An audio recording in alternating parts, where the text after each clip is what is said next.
Hello, welcome to You're Wrong About Musicals. I'm Esme, And I'm now. and this is an intro episode to the podcast where We don't know what we're we doing. don't know, we do actually. We know what we're on about. We swear.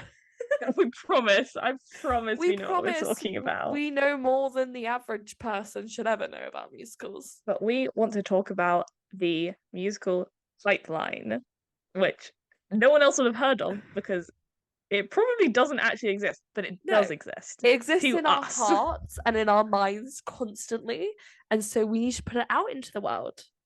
Exactly. So the pipeline is the big four, as we like to call them, which are The God, pipeline starts with the big four musicals following the explosion of Hamilton.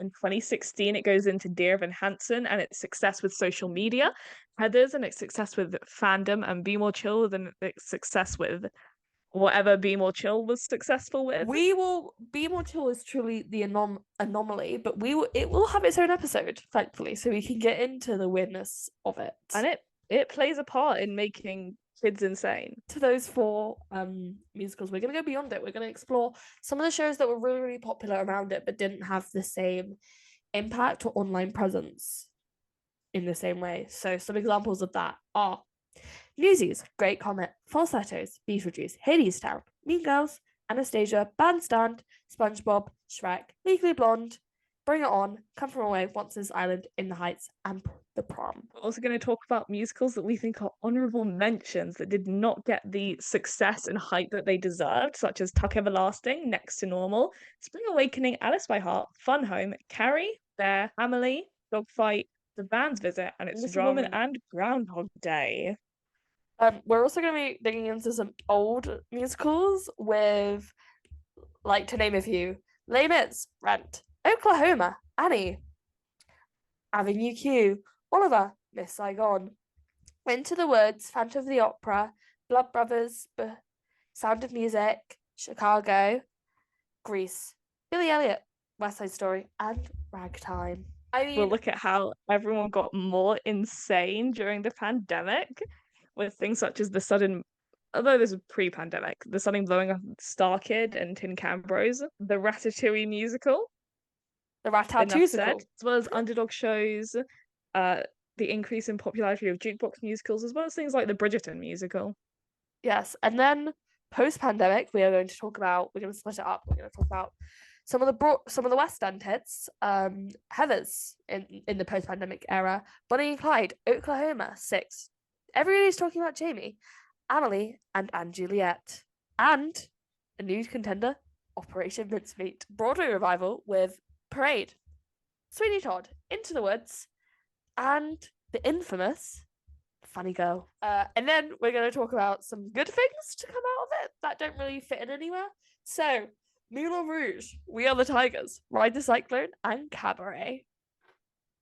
I And we don't. will also talk about the bad Leah Michelle in Funny Girl, bad Cinderella, Laura Osnes in general, the We increase in critical thinking from fans, Andrew Lloyd Webber in general, Lin-Manuel Miranda and his downfall from the success of Hamilton, the sudden increase in movie musicals, Mrs. Doubtfire, Tootsie, and the Nepo Baby problem.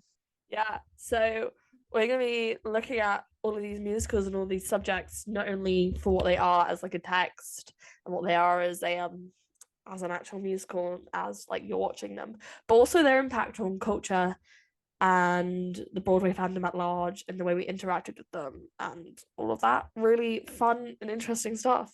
So if you have spent a lot of time on social media in the past 10, 15, not even 15, like 5 years looking at Broadway stuff, you might find this interesting.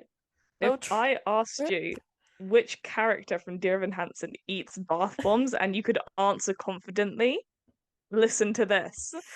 if you saw the Ariana Grande dating Ethan Slater thing and had flashbacks to the 2018 Tonys, listen. If I say Bonnie and Clyde bootleg and you wince in sympathy, watch this. Yeah, so it's gonna be a fun time. It's gonna be interesting. We are gonna go on a journey throughout musical theatre history. Gonna Um, relive traumas we didn't even know we relive had. traumas, yes, that didn't even exist. Dig into true monoliths like Andrew Lloyd Webber, who, how do we even describe that man? I love Andrew Lloyd Webber. Do we had this I conversation today. love Andrew Lloyd Webber. And it's all in all, it's gonna be a fun time. We promise. We promise you. Anyway, so please listen. Next, our first episode will be on. Please. Our first episode will be the episode that we feels the most right to start with. Will be the monolith, the cultural phenomenon that is Lin-Manuel Miranda's 2015 Hamilton, an American musical. Anyway, we hope to see you soon. Bye-bye. Bye.